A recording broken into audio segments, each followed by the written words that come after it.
وقت بھی ہو سکتے ہیں, 2 سال بعد بھی اگر ہوتے ہیں, تو یہ مناسب ٹائم نہیں ہے کہ اس میں ہم گورنمنٹ میں شامل ہوں. دونوں نون لیگ اور کاف لیگ جو ہیں ان کی جو باڈی لینگویج ہے یا ان بٹوین دا لائنز اگر ان کو ریڈ کریں تو آپ کو یہ میسج نظر آئے گا کہ نہیں بھائی جان ہم جو ہے وہ ہم تو اگلے الیکشن پہ ہماری نظر ہے. اچھا, جو نون لیگ نے بھی کہا ہے کہ ورنہ ہم اپوزیشن پیپلز پارٹی کو نکالیں گے اور اس ایجنڈے پہ عمل درآمد کے لیے ہم اپوزیشن کی دوسری جماعتوں سے رابطہ کریں گے, ٹھیک ہے, ان سے اس ایجنڈے پہ بات کریں گے. تو اس کا مطلب کیا ہے کہ انہوں نے وہ دوسری طرف زیادہ جو ہے نا وہ وزن ڈال دیے. امیر صاحب انہوں نے ایک یہ بھی تو مطالبہ کیا نا کہ حکومت تحفظ ناموس سے رسالت قانون کو نہ چھیڑے. وہ تب حکومت دیکھیں چھیڑ ہی نہیں سکتی. وہ تو جو واقعہ ہو گیا ہے سلمان تاثیر صاحب والا, اس کے بعد تو حکومت کے ایوانوں میں کہیں اگر سوچا بھی جا رہا تھا تو اب تو نہیں سوچا جائے گا, اس کو نہیں چھیڑا جائے گا. لیکن کاف لیگ نے ایک سینسیبل بات یہ کی ہے, انہوں نے کہا جی کہ اس کو دوبارہ جو ہے ایک نیا قانون لایا جائے اس کے مس یوز کو روکنے کے لیے. تو انہوں نے تھوڑی سی اوپننگ اس پہ رکھی ہے. گو وہ ان جماعتوں کے ساتھ ہیں, مذہبی جماعتیں جنہوں نے اس کے اوپر اسٹرائک کی کال بھی دی اور مظاہرے بھی کیے یا آگے بھی ان ایک پلان ایک اناؤنس کیا, تو وہ بیسیکلی ان کے ساتھ کاف لیگ والے تھے. اس میں اس وقت باقی جو نون لیگ مثلا اس میں نہیں گئی, مذہبی جماعتیں تھیں, JUI جماعت اسلامی اور وہ اہل سنت والے جو ہیں, یہ ان کے اس وقت کے ان کے ساتھ ہیں. ٹھیک ہے, انہوں نے نون لیگ والوں نے تحفظ ناموس رسالت کو اپنے 12 نکاتی ایجنڈے میں شامل نہیں کیا کسی جگہ بھی, لیکن کاف لیگ اس پہ زیادہ اس نے کنسرن شو کی ہے. ایشو یہ ہے کہ اس کو تو اب چھیڑنا ہے بہت مشکل ہے, اس کو نہیں چھیڑا جا سکتا, اور جو بھی چھیڑے گا وہ ظاہر ہے وہ بہت رسک لے کے اس کو چھیڑے گا. اور اب چونکہ جس طریقے سے وہ ایشو پروجیکٹ ہو گیا ہے وہ اب بہت مطلب سچویشن اس کو فیور نہیں کر, آگے چلی گئی ہے بات. لیکن مین جو ایشو ہے اس میں بھی کاف لیگ میں بھی یہ نظر آتا ہے کہ وہ بھی جو انہوں نے کہا بھی ہے کہ پیپلز پارٹی استعمال نہیں ہوں گے اور ڈوبتی نہ ہو اور اس طرح کی جو باتیں کی, اس کا مطلب یہ ہے کہ ان کی نظر بھی اگلے الیکشن کے اوپر ہے.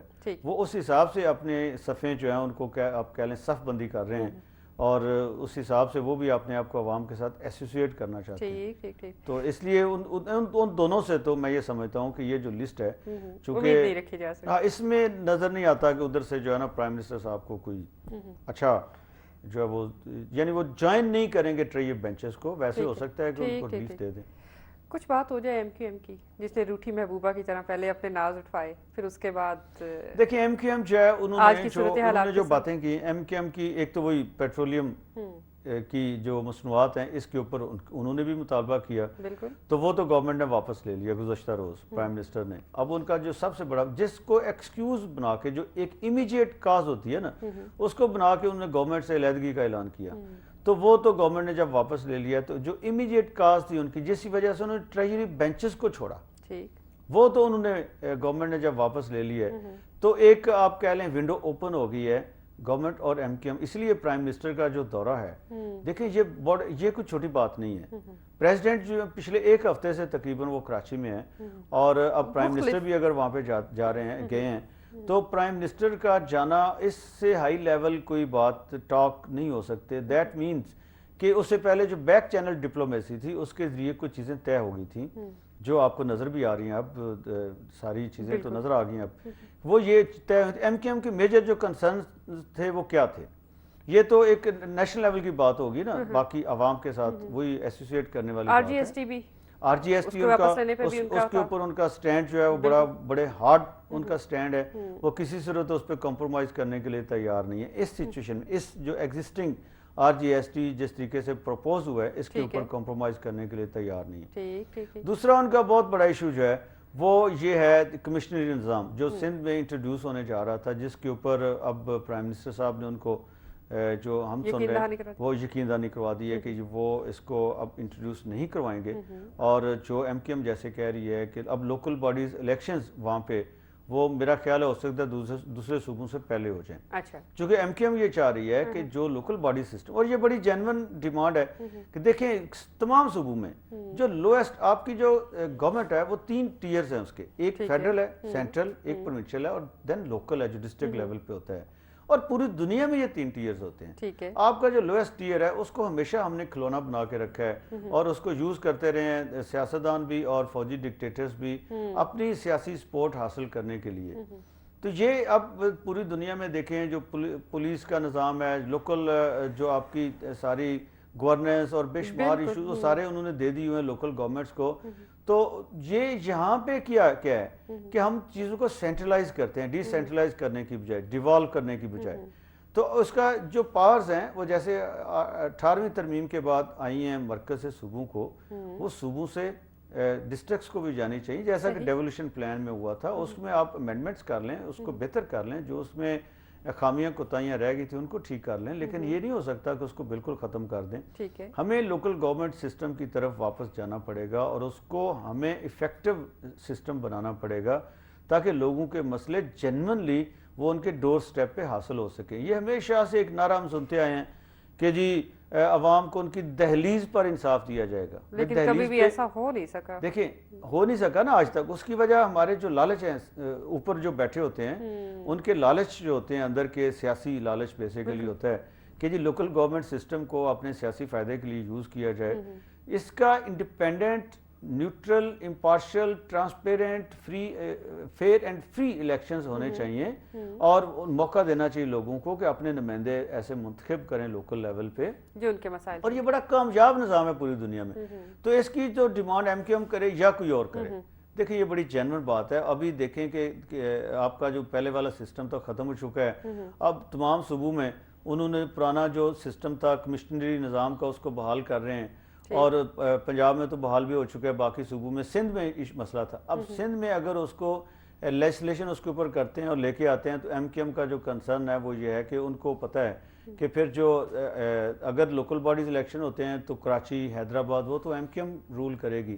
اگر نہیں ہوتے اور کمشنری نظام آتا ہے تو کمشنر تو پروونشل گورنمنٹ لگاتی ہے، وہ تو پھر جو ہے وہ ان کے ہاتھ میں نہیں رہے گا. تو یہ ایک بڑا، اور ویسے بھی دیکھیں ایک بڑی جینوئن سی بات ہے کہ جو کمشنرز اور ڈی سیز اور اس طرح کے جو لوگ ہیں انہوں نے پاکستان میں کون سا مسئلہ آج تک حل کیا ہے؟